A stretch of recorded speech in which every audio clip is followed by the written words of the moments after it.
This is just brutal. Omar Norman-Lott goes down with an ACL, and the rest of us get to watch the ripple effect. I don't need to tell you how much this stings. You saw the kid out there playing the way the Chiefs hoped he would. Physical, assignment sound, a real glue piece against the run. Now he's out for the season, and that changes how this defensive front looks overnight. YouTube, here's the fast version for you. This wasn't one of those, we'll miss him, but we can live without it, injuries. Omar was a role player who fit the scheme.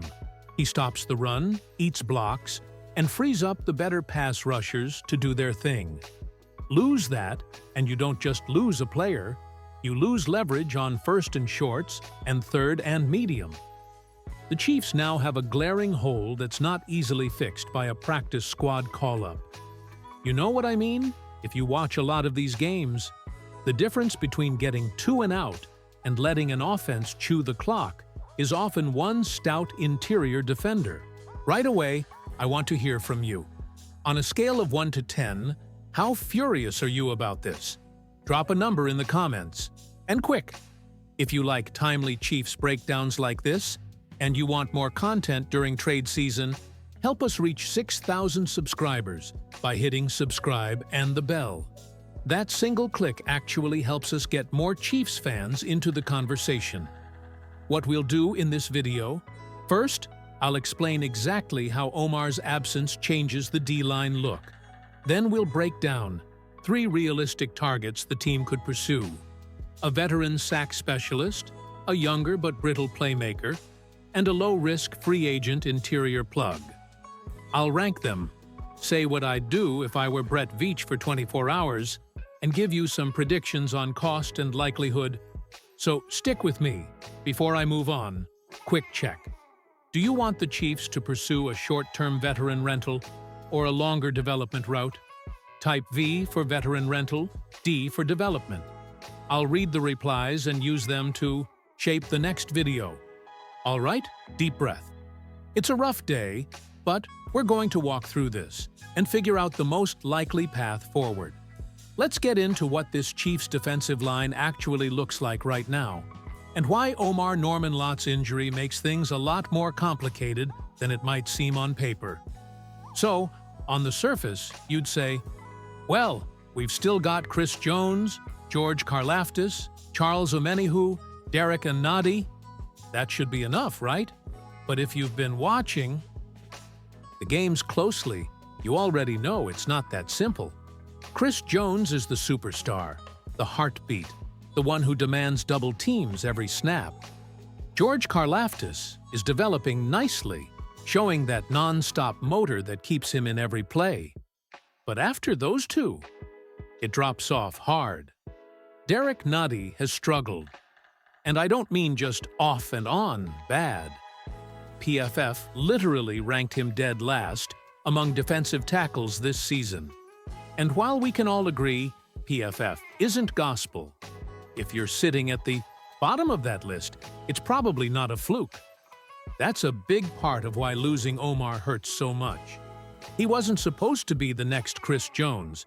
He was supposed to stabilize the middle, take on double teams, and let the stars work free.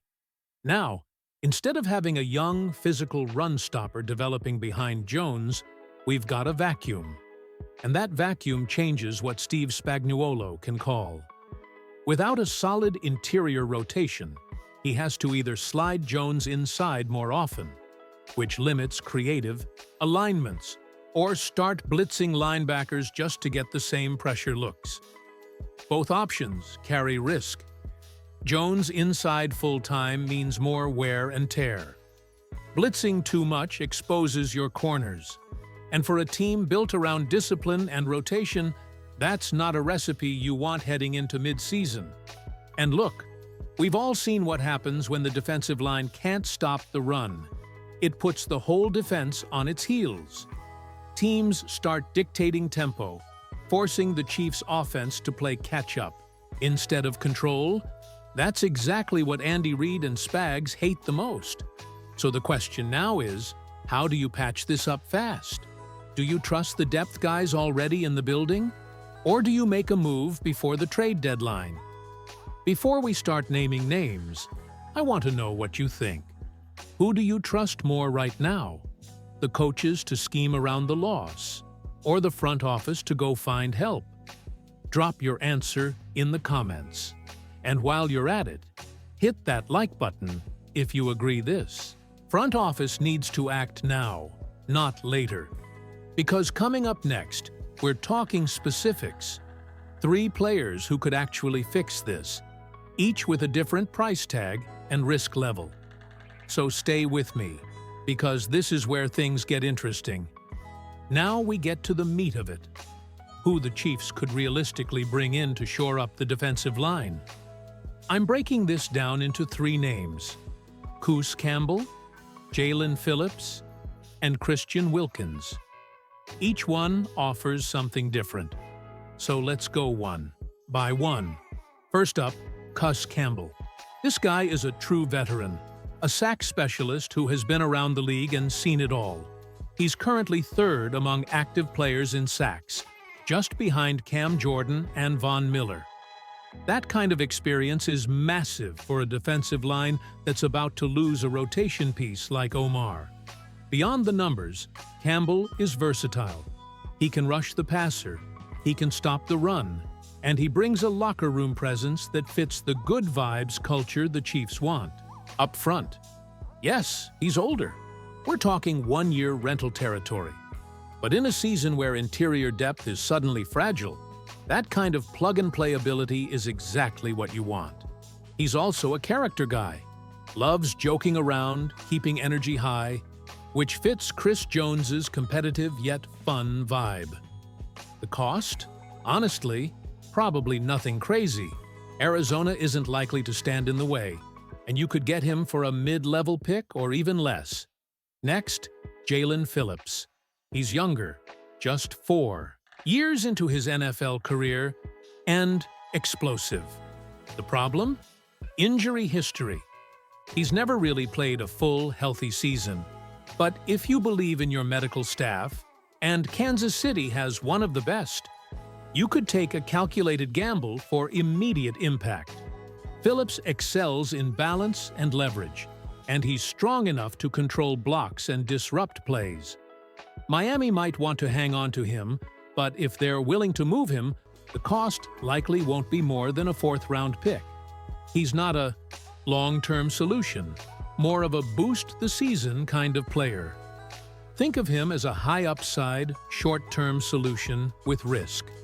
Finally, Christian Wilkins. This is the sleeper pick and, honestly, my favorite. Wilkins is a free agent, no trade capital needed, and a fantastic interior run stopper. He's only got 22.5 career sacks, but that's because he primarily plays inside, not rushing off the edge. He also brings some fun locker room energy, a bit of the same personality Omar had.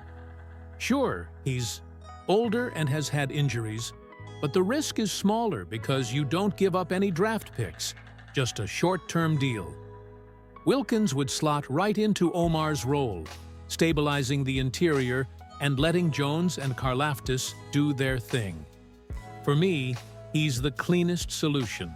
Minimal cost, immediate fit, and strong chemistry with the current roster. If I had to rank them, Wilkins first, Campbell second, and Phillips third. But here's where you come in. Vote in the comments. 1 for Campbell, 2 for Phillips, 3 for Wilkins. Let's see what the fan base thinks. And while you're typing that, don't forget to hit like if you want the Chiefs to make a move before the trade deadline hits. Coming up next, we'll break down the actual costs, likelihood, and the front office logic behind each of these potential moves.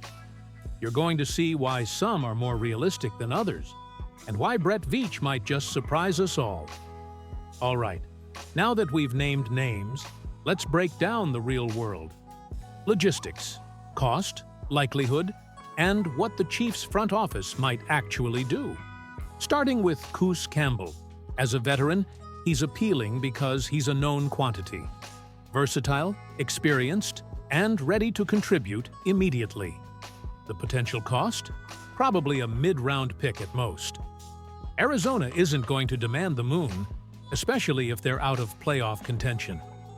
The catch is his age. This is a one-year rental at best. You're not building around him long-term.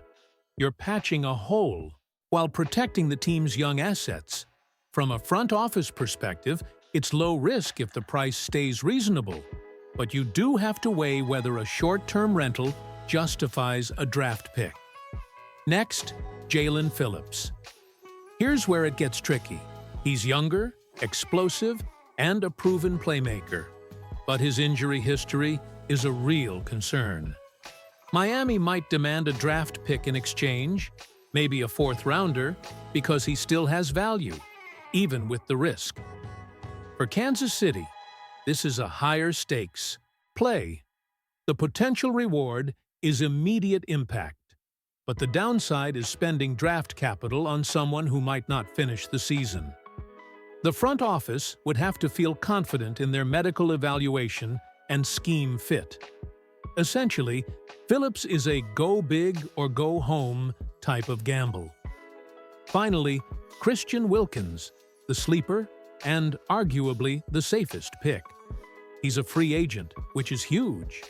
No draft pick needed, no trade negotiation headaches, just a contract. His injury history is there, but with no capital at risk, it's a minimal downside. From a front office standpoint, this is low hassle, high reward. He slots right into Omar's role, stabilizes the middle, and allows the other stars to function at full capacity. Signing him would be the most straightforward move, and honestly, it makes the most sense given the current situation. Now, for likelihood. Campbell? Realistic if the Chiefs want a one-year rental and Arizona plays along. Phillips? Conditional? Depends on Miami's willingness to move him and the price. Wilkins? Most likely, since he's a free agent and fills a clear gap without giving up assets. Quick check with you. If you ran the team, what would you give up for immediate help on the defensive line? Comment your answer. Keep it realistic. And while you're at it, smash the like button if you think Brett Veach needs to make a move before the trade deadline closes. Next up, the final chapter. We'll wrap this up with fan reactions, what to watch in the coming days, and my personal take on the best move for the Chiefs. You don't want to miss it. All right, we're at the final stretch. Let's wrap this up and look at the bigger picture. Fan reaction, what to watch next, and the takeaway for the Chiefs. First off, the mood among fans is obviously brutal. Losing Omar Norman Lott for the season is tough to swallow. He wasn't a superstar, but he was a reliable assignment sound player who fit the system perfectly.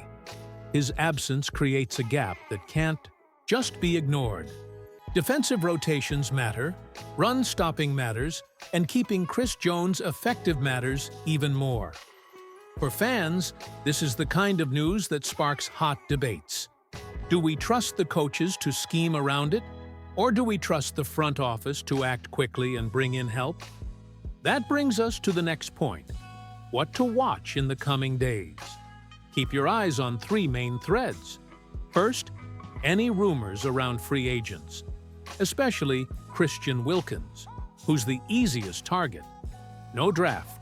Picks needed, just a contract. Second, trade chatter. Cus Campbell and Jalen Phillips are the realistic candidates for mid-season trades. Check if reports start coming in from Arizona or Miami. And third, practice squad and internal rotation updates. Sometimes the coaches adjust the scheme without any moves. But given how weak this interior rotation is, that's unlikely to be enough. Here's my personal take. If I'm Brett Veach, I'd be moving fast on Wilkins. Minimal cost, immediate fit, and plugs the exact hole Omar leaves. Campbell would be next if you want veteran depth, and Phillips is the high-risk, high-reward option if the price is right. Honestly, with Wilkins, You stabilize the interior and keep the defensive rhythm intact, while giving Spags the flexibility he needs. Now, I want to hear from you. Bold prediction time. In the next 7 days, what do you think the Chiefs will do about this defensive line? One sentence, drop it in the comments. And if you're enjoying this deep dive content, help us hit 6,000 subscribers. Subscribe and smash that like button. It really helps the channel grow, and we've got a ton more Chiefs content lined up just for fans like you. So, to recap, Omar Norman Lott out is brutal. The interior defensive line is thin. The 3 names to watch are Campbell, Phillips, and Wilkins. The most likely move? Wilkins. The key question: will the Chiefs act fast enough before the trade deadline to keep this team competitive? That's it for today's episode of Total Chiefs News. Stay tuned, stay red and gold, and remember, even on a tough injury day, we're all in this together as Chiefs fans.